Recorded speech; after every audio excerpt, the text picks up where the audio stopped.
Hey everyone, welcome back to the Garage Gym Experiment podcast. Back again, my name is Adam. I'm here with Jake. We are here to discuss our Sunday survey results, and we're going to get into it, starting off with a Spotify Wrapped. It is the end of the year. Our podcast is on Spotify, so we're going to go through that data with you and what we had to see and share. It's pretty interesting stuff. We'll get into our survey results after that. It was a little overrated, underrated this week, where you got to vote on if something was overrated, underrated, or if you didn't have an opinion on that topic. After that, we'll discuss some new products from companies and then get into a product pitch with a new product idea. So we'll turn it over to Jake and Adam. Let's start off by going over those Spotify results. So for anybody not familiar, Spotify Wrapped is kind of the thing that Spotify does at the end of the year, where it summarizes what you listen to, what your top podcasts were, etc. They also do a version for podcasters, and they send it to just them. So that's what this is and what they send to podcasters. So keep in mind, I just think this is cool. So we'll start off by sharing this.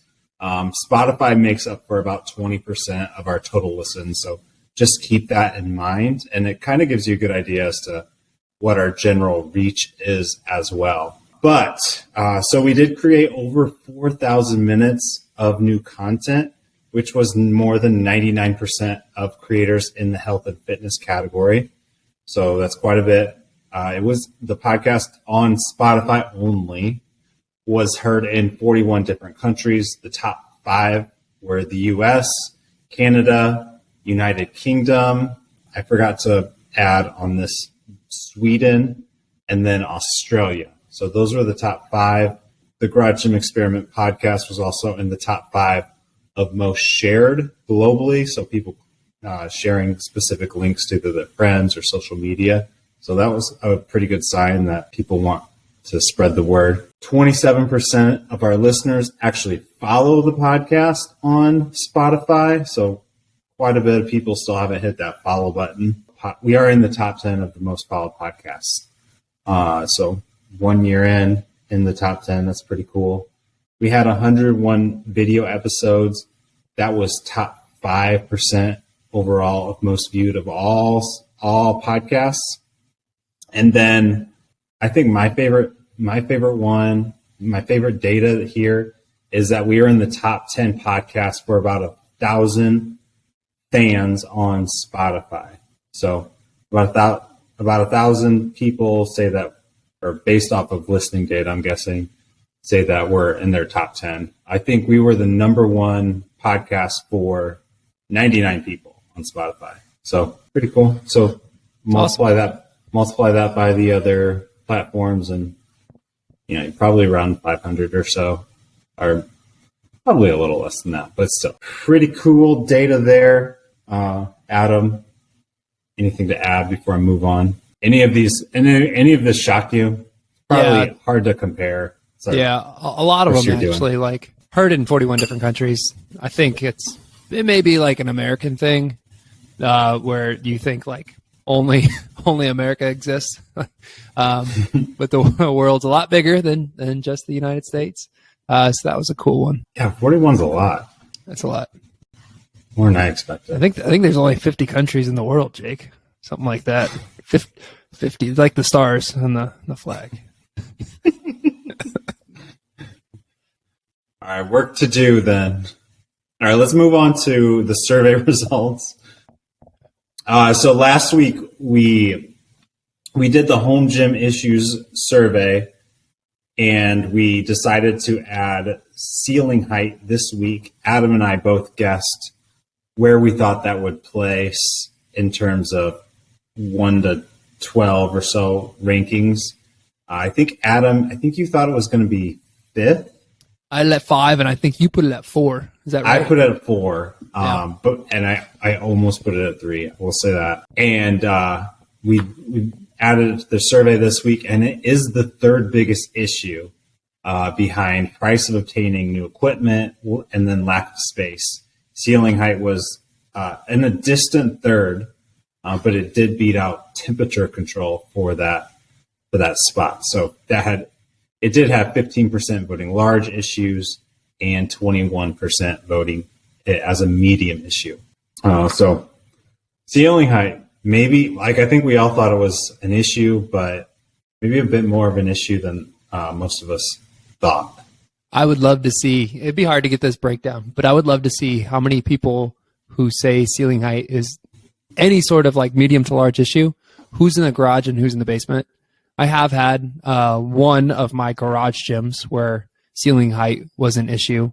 And then obviously in the basement, I have low ceilings. It's an older house. So I have, I would guess that most of the people that voted that way are in basements, but when I had my first home gym was in an 8-foot ceiling garage, and I definitely ran into issues. There was definitely it was hard you had to be a little bit selective on the equipment you choose. And then just pull-ups weren't, if you did a pull-up bar, it would look, you have to put it relatively low. So you had 8 feet over there? It was 8 feet. Felt like I did clean and jerks, but obviously not. No, you could do clean and jerks. You could do overhead press easy. Really? But I'm at 7 feet. But you had to be more selective on a rack. You couldn't go. I didn't feel comfortable getting a 93-inch rack. Right. I do remember that. So, which is a pretty common size.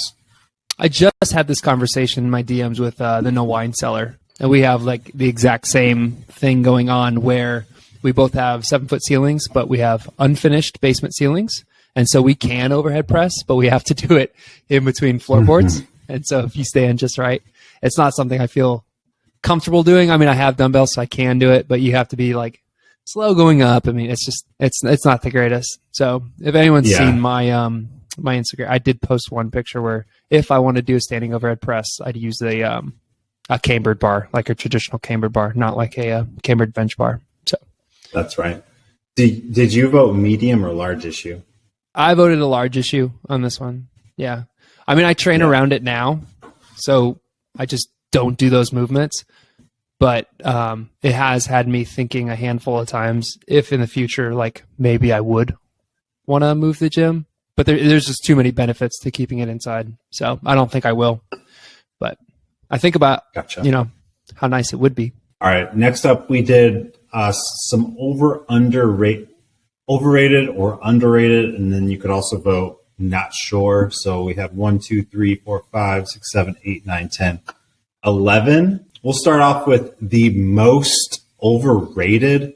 So took the most overrated and compared it to the most underrated votes to say what people thought was most overrated. Kind of took away the not sure votes as well. Or doing it this way took away the not sure votes.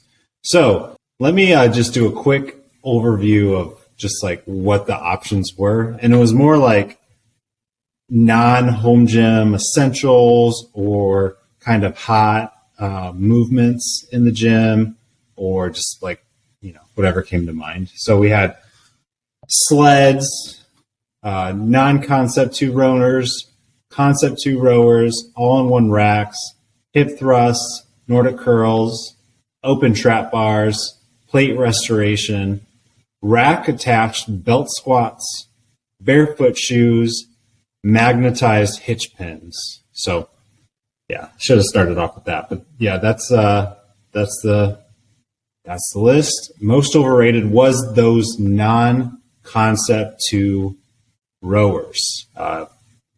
They received about 2.4x more overrated votes than underrated. Second most overrated was barefoot shoes, 1.6 times more overrated votes than underrated. And then magnetized hitch pins, 1.2%. And then I'll just say the rack attached belt squats as well had more than 2 times overrated votes than underrated votes. So those were at the top. I'll just move on to underrated and then we can discuss all. So the most underrated were the sleds. Second most was Nordic curls. Third most was concept 2 rowers. And then fourth most were the all-in-one racks.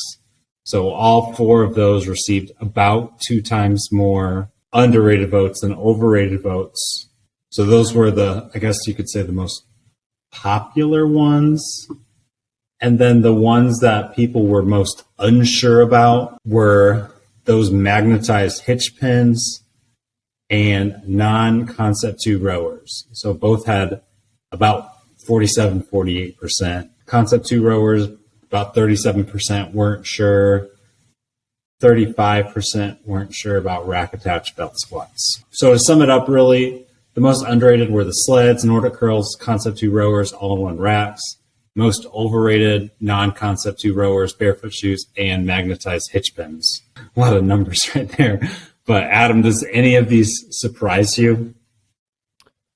I think where I'm getting caught up, I think some people may not have taken the directions of it, which is, this happens. I mean, you put something out there and you don't know how people are going to take the voting.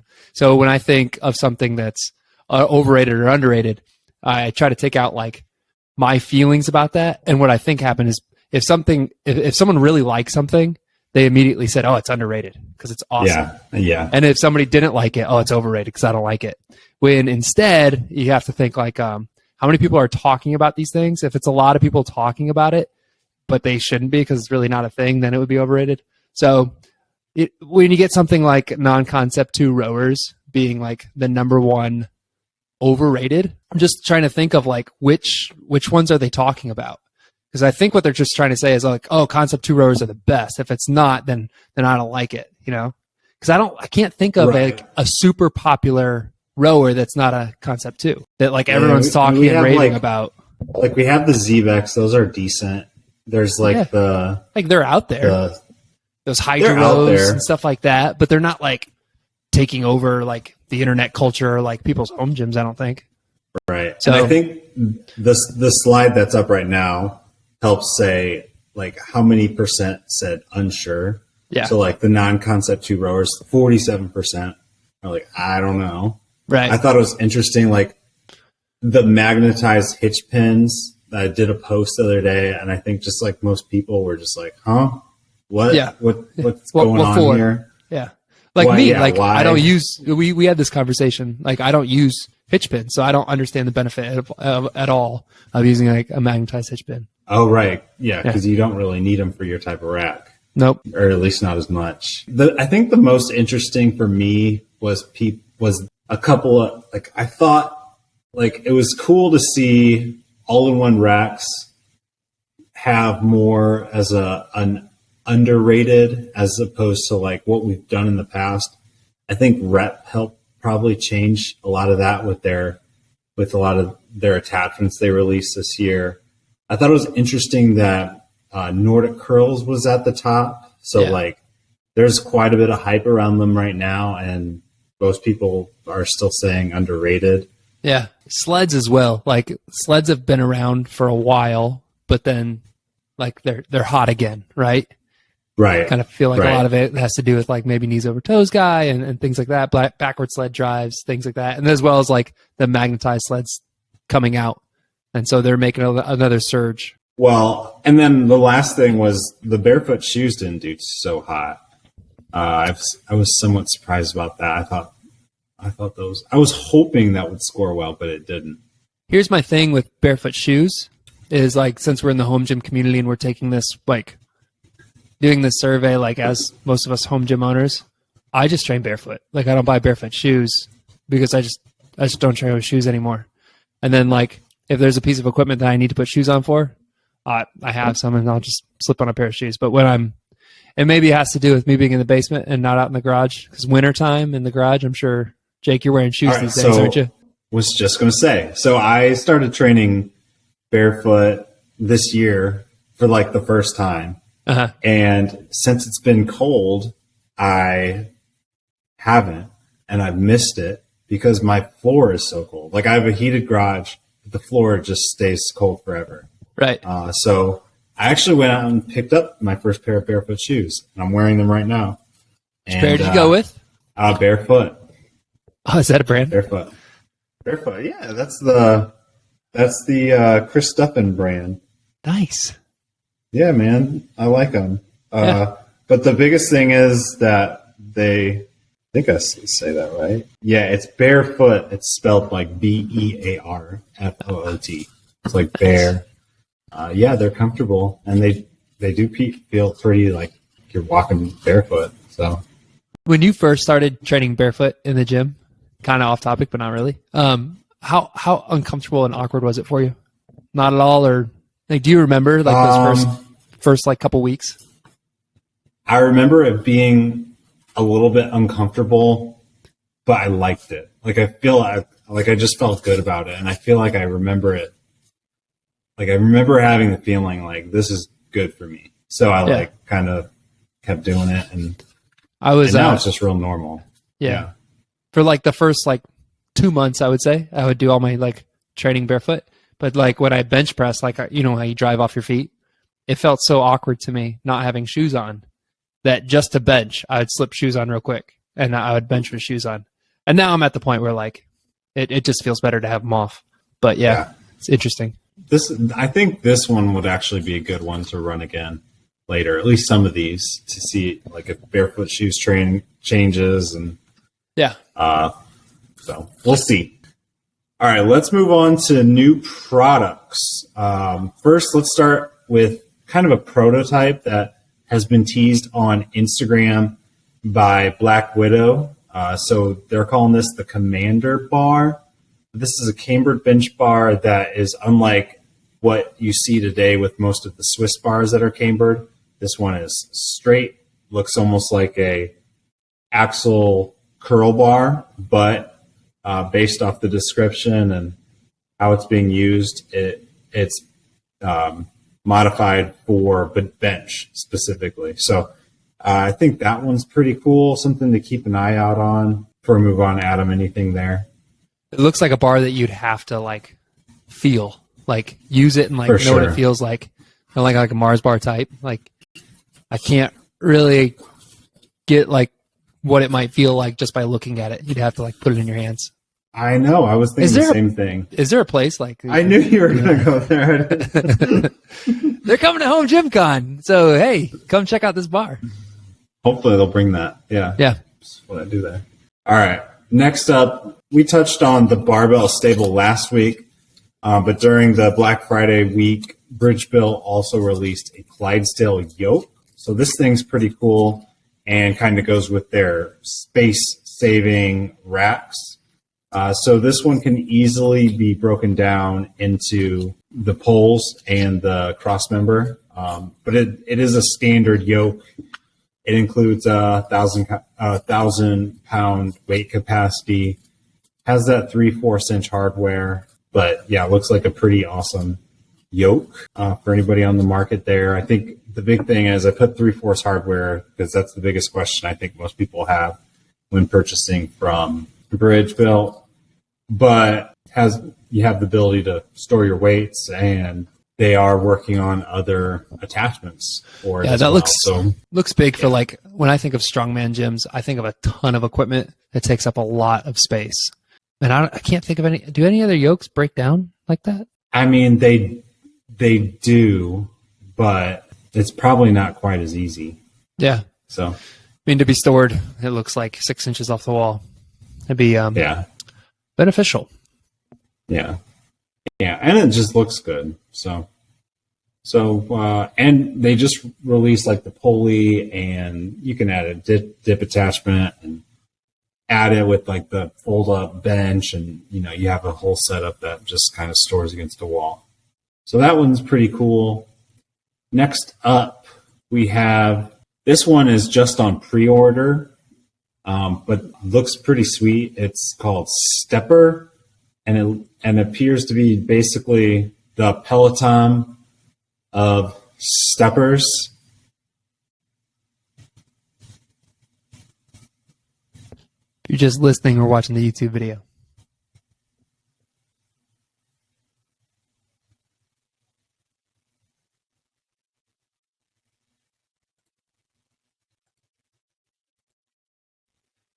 What different workouts can you get on a stepper? All right, so played the YouTube clip teaser, but it's basically you can has like a little monitor on it, and you can follow classes or watch shows or whatever. I think the big thing here, though, is it's just 82 inches tall, and it takes up a total of 8 square feet. So, like, if you think about the big stair steppers at your like commercial gym, they're monstrous, and it's not something that most home gym owners can add with their ceilings. But this one, you can anything 8 feet or over. What you think about this? The screen's kind of confusing to me. If it's just for like entertainment purposes, it makes sense. But I'm trying to think of like step classes. So go up the stairs faster. Now slow down. You know what I mean? Like what kind of class that? Well, I'm sure. Yeah, that's what a bike class is. Pedal harder. Yeah. Pedal. Yeah. That makes more sense to me. I don't know, dude. I'd kill for one of these. These look awesome. Listen, stair steppers in general are dangerous. I get it, but I don't know about like a programmed one like this. Yeah. Dude, but I mean, as far as like the height and everything, like the amount of space, that looks awesome. And like when you say, so for people just listening, when he says like the total height, the users on it, their heads aren't much higher. So like, you know, this machine typically is going to be like so tall, and then you on top of those stairs, you're going to be like the tallest point, and then you really need like, you know, 9-10 foot ceilings for some of these things. This one, it doesn't look like it. It looks like they do it very compact, and they keep the user kind of closer to the ground. It does look awesome.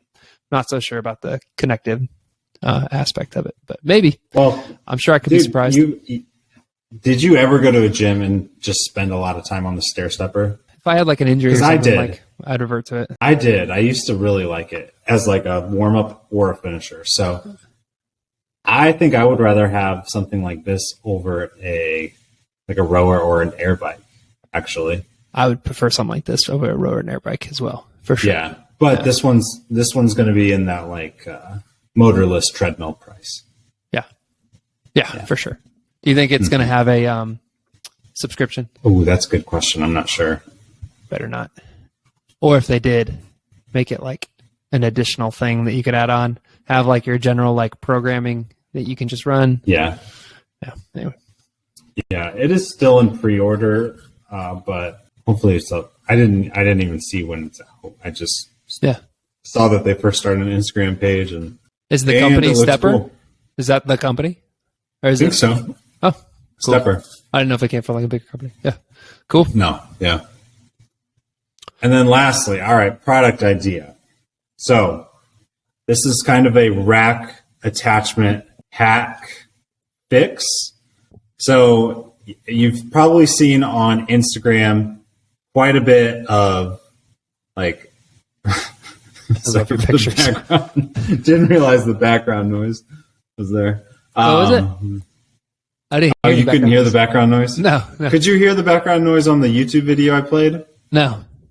Oh, maybe that's only me then. We'll see if that plays. Oh, so that's why, like, when you were talking, I couldn't hear you, or I wasn't responding. Okay. So we'll see. So basically, we've seen on Instagram rack-attached GHDs and reverse hypers showcased by, like, a number of just people with home gyms who like to showcase hacks, trying to help other people. And they're primarily using a roller, a leg roller, and like a utility pin to hold on, it's whatever. So this option is something that would replace that leg roller. So thinking about if you're doing reverse hypers with your like hips on a leg roller, doesn't seem like it's the most comfortable thing. I think if you are able to create some sort of pad that is maybe a little bit softer and shaped differently, to fit more of like a waist. And I think also, if you turn around, your ass can fit on it too. If you were going to be able to do both sides. But if you look at this video on the screen, Adam, it is Chip, aka Fig Jam Exerciser, and he's doing the reverse hypers. But I think you can easily see how if you sit on that leg roller, put your leg up, you can also do like a GHD. So modified GHD, I should say. So my proposal is this rack-mounted seat that I think the big issue, if you just do it like a leg roller, it might be a little bit wobbly, but if you add some sort of pole, angled pole to help stabilize it, it would help keep it from moving. Now, even without the angled pole, if it like went all the way through your rack, like your leg rollers do, it should hold up just like the picture. Well, I'm thinking like with the leg rollers, it goes straight through. Couldn't this? I think there's like, so I'm not exactly sure about the best way to do this, or like the best shape or the best like way to attach it to a rack. But I think there's something here where like there's something better than a leg roller. Yeah. For these two movements that everybody wants to be able to do in their home gym, but most likely aren't going to buy a machine. Yeah, when I'm on a reverse hyper, it always like takes my breath away at certain parts of the movement anyway. Watching people do it on a leg roller looks like you can't breathe. Like it just looks like it's like digging into your gut. It looks very uncomfortable. Right. So I'm down with the idea. It'd have to be relatively inexpensive because you're only going to be able to do like these one movements. It'd be nice, even if you didn't have, like he's using the UPS for his weight kind of off to the side. Even if you didn't have like a weight, that movement, just like unweighted, is kind of a nice little warm up. So yeah, I think it'd be cool. I like the idea. Enough for like, I guess 6.5 or a 7. As long as it's not like crazy expensive. Could you use monkey feet for this, or would those slide off? You can use monkey feet for this, yeah. Yeah, that'd be cool. It could only be on one foot. Like you're not gonna buy 2 monkey feet. Right, that's right. But if you move your legs together, like it's gonna pull your back. I wonder if on one foot it would just pull one side. That'd be weird. Yeah, that might be weird. I'm sure you can figure out a way to wedge a dumbbell in between your legs and kick it back. Easy. Something, yeah. I like that. Yeah. Thanks, Chip, for the inspiration. Thanks, Chip. Hey, shout out. Last time I pitched an idea, I'm sorry, 2 times ago I pitched an idea. Someone went on Amazon, found that idea. It existed. Last week, I pitched the idea of I'm just going to use the Mike Bartow's actual product name for it, the PR platform. It exists. So we said like the Mike Bartow PR Center, like the box. He actually has just a PR platform with band pegs that you can pull right off of. And so that product also does exist. So if you thought, yeah, that would be a really cool product, guess what? You can buy it, and it's about $400. So, and it looks solid. It actually looks pretty cool. I mean, that might be on my radar. That's pretty sweet. So the PR3 platform from the Mike Bartow Power Center. Oh, and it was Joey. I'm going to mess up your last name. Joey Echeverria. I'm sure I butchered that, but he's the one who DM'd me that. Said he was listening, found it, sent it over. I appreciate it. So thank you. There it is. Here's pictures for anybody watching. Simple platform for you to stand on, hook up band pegs so you can deadlift off of. Basically, exactly what Adam was describing. Oh my God, Jake, you have 48,000 emails? Does that give you anxiety to look at? Mm-mm. Holy cow. Mm-mm. All right. 48,000. All right. The PR3 platform by Mike Bartow, $400. I like that. Cool. All right. Well, that's going to do it for tonight's episode. Be sure to keep your eye out for new episode releases wherever you listen to podcasts. Stay involved on our social media sites by following Garage Gym Experiment and taking part in our Sunday surveys so that you can be a part of these conversations. Like, follow, subscribe to the channel on YouTube so you can see our beautiful faces, and get involved in our website for all your home gym content needs. On our website, you can find information for Home Gym Con coming up in April. So follow Home Gym Con on Instagram. Follow the Neural newsletter from Garage Gym Experiment, and we hope to see you out there. Jake, anything else left for the listeners? Nope. All right. We are finished for tonight. Thanks for listening.